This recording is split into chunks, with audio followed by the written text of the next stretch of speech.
Dans cette vidéo, je vais vous parler d'un futur. Un futur où les mondes ne se contentent plus de nous donner des quêtes, mais se souviennent de nos choix. On va voir pourquoi les jeux vidéo ont toujours été limités jusqu'à aujourd'hui, et ce que l'intelligence artificielle est en train de changer. Et évidemment, pourquoi elle pourrait enfin rendre possible des expériences qu'on croyait impossibles. Depuis plus de 20 ans, les jeux vidéo nous promettent la liberté, des mondes ouverts, des choix, des conséquences. On nous dit que nos décisions comptent, que notre aventure est unique, que chaque joueur vit sa propre histoire. Et pourtant, quand on y regarde de plus près, tout est déjà écrit. Les personnages répètent les mêmes phrases, les quêtes attendent patiemment qu'on les lance. Peu importe ce que tu fais, le jeu t'attend. Tu peux sauver une ville ou l'ignorer complètement, elle sera toujours là exactement pareil. Alors une question se pose, et si le vrai futur du jeu vidéo n'était pas une question de graphisme, mais une question de vie ? Parce qu'au fond, ce qu'on attend vraiment d'un jeu, ce n'est pas qu'il soit beau, c'est qu'il réagisse. Aujourd'hui, on parle beaucoup d'intelligence artificielle. On l'associe à des images, à des textes, à des voix, mais très peu de gens parlent de ce qu'elle pourrait changer dans notre manière de jouer. Pas dans la technologie, dans l'expérience.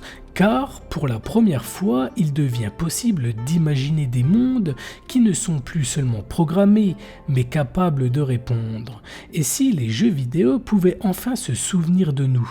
Quand un jeu nous parle de liberté, il nous parle surtout d'illusion.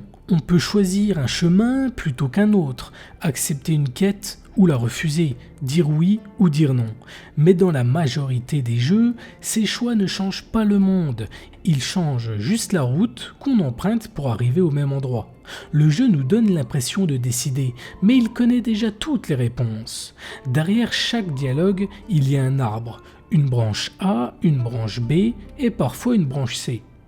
Mais quoi qu'on choisisse, tout a été écrit à l'avance. Le personnage ne nous écoute pas vraiment, il attend juste la ligne suivante. Même dans les meilleurs jeux narratifs, ceux qu'on considère comme profonds, le monde ne se souvient pas. Un PNJ que tu aides ne se rappellera pas de toi 20 heures plus tard. Un ennemi que tu épargnes n'en parlera jamais à quelqu'un d'autre. Le jeu oublie. Parce qu'il ne peut pas faire autrement.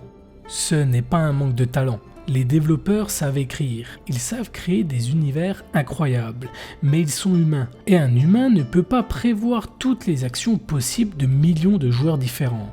Alors les mondes deviennent figés, vivants en surface, mais immobiles en profondeur. C'est pour ça que malgré la taille des cartes, malgré les heures de jeu, quelque chose finit toujours par manquer, le sentiment que nos actions comptent vraiment. Pas juste pendant une quête, mais dans la durée. On ne veut pas seulement jouer dans un monde, on veut laisser une trace dedans. Si les jeux vidéo ne sont pas vraiment vivants, ce n'est pas parce que les développeurs ne le veulent pas, c'est parce que créer un monde vivant est une tâche presque impossible pour un humain. Chaque personnage doit avoir une personnalité, une manière de parler, des réactions cohérentes, une histoire, et surtout des réponses à ce que le joueur pourrait faire. Mais le joueur est imprévisible. Il peut aider, trahir, attaquer, ignorer, revenir 20 heures plus tard, et chaque possibilité demande une réaction différente. Écrire un seul personnage crédible peut prendre des semaines. Maintenant, imagine un monde entier. Des villes, des factions, des équipages, des inconnus croisés au hasard. Pour que tout soit cohérent, il faudrait écrire des milliers de scénarios, puis des milliers d'autres pour les conséquences. Ce n'est pas une question de budget. Même avec tout l'argent du monde, personne ne peut écrire l'infini. Alors les jeux font un compromis. Ils simulent la vie sans vraiment la créer. Le monde agit uniquement quand le joueur est présent. Quand tu pars, tout s'arrête. Le temps ne passe pas vraiment. Les personnages n'évoluent pas. Les conflits restent figés. Le monde t'attend, toujours. Et c'est là que se trouve la plus grande limite du jeu vidéo moderne. Les mondes sont grands, mais ils ne sont pas autonomes. Ils existent pour toi, mais jamais sans toi. Pendant longtemps, cette limite semblait impossible à dépasser. Pas par manque d'imagination, mais par manque d'outils. Jusqu'à ce que quelque chose change. Quand on parle d'intelligence artificielle dans les jeux vidéo, beaucoup imaginent des ennemis plus forts ou des graphismes plus réalistes. Mais ce n'est pas là que le changement est le plus important. Le vrai bouleversement, c'est la capacité à réagir. Jusqu'à présent, les jeux répondaient avec des scripts. Si tu fais A, alors le jeu déclenche B. Mais l'intelligence artificielle introduit quelque chose de nouveau, l'improvisation. Un personnage n'a plus besoin d'avoir toutes ses réponses écrites à l'avance. Il peut analyser une situation, se souvenir de ce que tu as fait, adapter son comportement, pas parce qu'il comprend le monde, mais parce qu'il apprend à y réagir. Imagine un PNJ qui se souvient de toi. Pas avec une ligne de dialogue spéciale, mais avec une vraie mémoire. Il se rappelle que tu l'as trahi, ou aidé, ou humilié devant les autres. Et cette mémoire influence ses décisions futures. Pour la première fois, le jeu peut te répondre, au lieu de simplement t'attendre. Le monde ne se fiche plus quand tu quittes la zone. Les personnages continuent d'exister, de parler entre eux, de réagir à ce que tu as fait, même quand tu n'es pas là.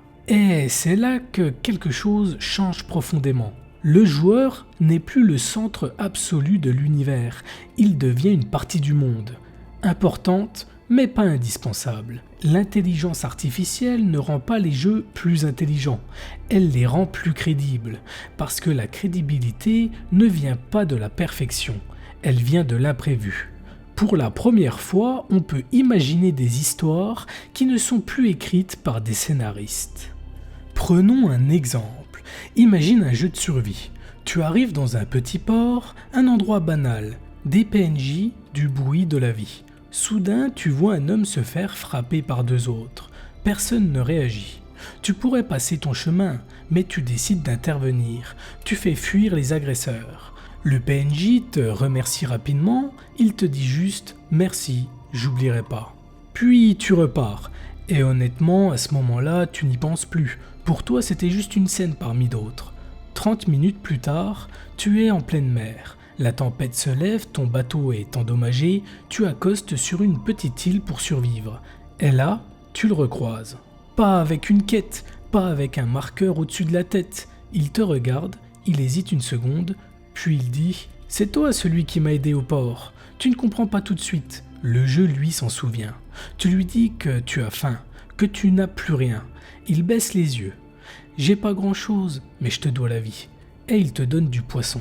Pas parce qu'un script l'avait prévu, pas parce que tu as gagné des points de karma, mais parce que le jeu a relié deux moments de ta vie.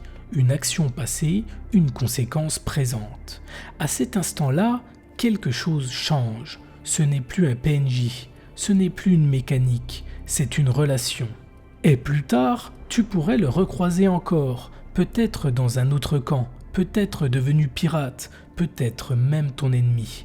Mais il se souviendrait encore de toi. Il pourrait hésiter, parler, te laisser partir. Parce que ce personnage ne suit plus un scénario, il se souvient. Et c'est ça la vraie révolution de l'intelligence artificielle dans les jeux vidéo. Pas des dialogues plus réalistes, pas des personnages qui parlent mieux, mais des personnages qui n'oublient pas. S'il existe un univers qui ne peut pas être entièrement scripté, c'est bien celui des pirates. Les pirates, ce n'est pas l'ordre, ce n'est pas la justice, ce n'est pas la morale, c'est le chaos. Un monde de pirates repose sur des règles floues. La loyauté est fragile, la confiance est temporaire, les alliances changent. Et surtout, les conséquences sont constantes. Dans un univers comme celui-là, chaque décision devrait compter, pas seulement pour une quête, mais pour ton histoire entière. Imagine un équipage composé de personnages vivants. Certains te respectent, d'autres te craignent, d'autres attendent la moindre erreur pour te trahir. Pas parce que le scénario l'a décidé, mais parce que ton comportement les y a menés. Dans un vrai monde de pirates, ta réputation te précède. Quand tu entres dans un port, les gens savent déjà qui tu es. Pas grâce à une jauge invisible, mais à des rumeurs, des histoires racontées, déformées, amplifiées. Peut-être qu'un jour, quelqu'un parlera de toi comme un héros, ou peut-être comme d'un monstre. Et tu n'auras jamais choisi cette image, elle se sera construite seule. Ce genre de monde ne peut pas être écrit ligne par ligne, il doit émerger. Les conflits, les mutineries, les rivalités, tout doit naître des relations entre les personnages. C'est pour ça que les jeux de pirates ont toujours semblé prometteurs, mais rarement convaincants. Parce que sans monde vivant, le fantasme s'effondre. Un pirate sans conséquences n'est qu'un costume. Mais avec l'intelligence artificielle, ce rêve devient imaginable, pas parfait, pas immédiat, mais possible. Le jeu de pirate dont on rêve ne pourrait pas être écrit à la main, pas parce qu'il est trop ambitieux, mais parce qu'il est trop humain. Chaque relation devrait évoluer. Un membre de l'équipage pourrait te respecter, puis douter, puis t'admirer ou te haïr. Pas selon un scénario prévu, mais selon des dizaines de petites décisions prises au fil du temps. Un ordre mal donné, une promesse non tenue, une récompense jugée injuste. Des détails. Mais ce sont toujours les détails qui brisent les équipages. Certains personnages pourraient mentir, d'autres manipuler, d'autres simplement se tromper. Parce qu'ils auraient leur propre objectif, leur propre peur, leur propre ambition. Le monde continuerait de bouger même sans toi. Pendant que tu explores une île, une alliance peut se former ailleurs. Pendant que tu poursuis une légende, un ennemi peut devenir puissant. Tu ne contrôles plus tout. Et c'est précisément ça la sensation de liberté. Dans ce type de jeu, il n'y aurait pas de bonnes décisions, seulement des choix et leurs conséquences. Parfois injustes, parfois cruelles, parfois magnifiques. Ce ne serait plus un jeu qu'on termine, ce serait un monde qu'on traverse, avec des histoires qui n'appartiennent qu'à nous. Deux joueurs ne pourraient jamais raconter la même aventure, parce que le monde aurait réagi différemment, à leurs paroles, à leurs erreurs, à leur personnalité.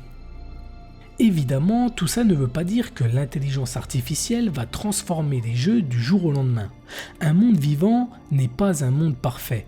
Une IA peut se tromper, être incohérente, donner des réactions étranges, et dans un jeu, la moindre incohérence peut briser l'immersion. Il y a aussi une question de contrôle. Un développeur aime savoir ce que son jeu raconte. Avec des personnages autonomes, l'histoire peut lui échapper. Des scènes inattendues, des comportements imprévus, des situations qu'aucun humain n'avait anticipées. Et pourtant, c'est peut-être précisément là que réside la vraie révolution. Parce que la vie réelle n'est pas contrôlée non plus. Un monde totalement maîtrisé est rassurant, mais il n'est pas vivant. Il y a aussi des questions éthiques. Jusqu'où laisser un personnage réagir? Que doit-il se souvenir? Quand faut-il l'oublier? Créer des mondes vivants, c'est aussi créer des mondes qui peuvent blesser, surprendre, déranger. L'intelligence artificielle ne rendra pas les jeux plus simples, elle les rendra plus complexes, plus imprévisibles, plus humains. Et c'est pour ça que cette transition prendra du temps, des années, peut-être même une génération entière. Depuis toujours, le jeu vidéo cherche à nous impressionner, avec des graphismes plus réalistes, des mondes plus vastes, des technologies plus puissantes. Mais peut-être que le futur ne se trouve pas là. Peut-être que le vrai progrès ne sera pas visuel, mais émotionnel. Des mondes qui ne se contentent plus de nous montrer quelque chose, mais qui nous écoutent. Des personnages qui ne sont plus de simples distributeurs de quêtes, des histoires qui ne sont plus écrites pour être vécues par tout le monde, mais pour n'être vécues qu'une seule fois, par nous. On ne dirait plus « j'ai fini le jeu », on dirait « voilà ce qui m'est arrivé ». Le jeu vidéo deviendrait alors un espace d'expérimentation humaine, un endroit où l'on peut tester la confiance, la trahison, le pouvoir, la responsabilité, sans script, sans chemin imposé. Peut-être que le futur du jeu vidéo ne sera pas plus beau, mais plus vivant. Des mondes qui évoluent sans nous, des personnages qui se souviennent de nos choix, des légendes créées par nos erreurs. Et peut-être qu'un jour, on ne jouera plus à un jeu, on y vivra.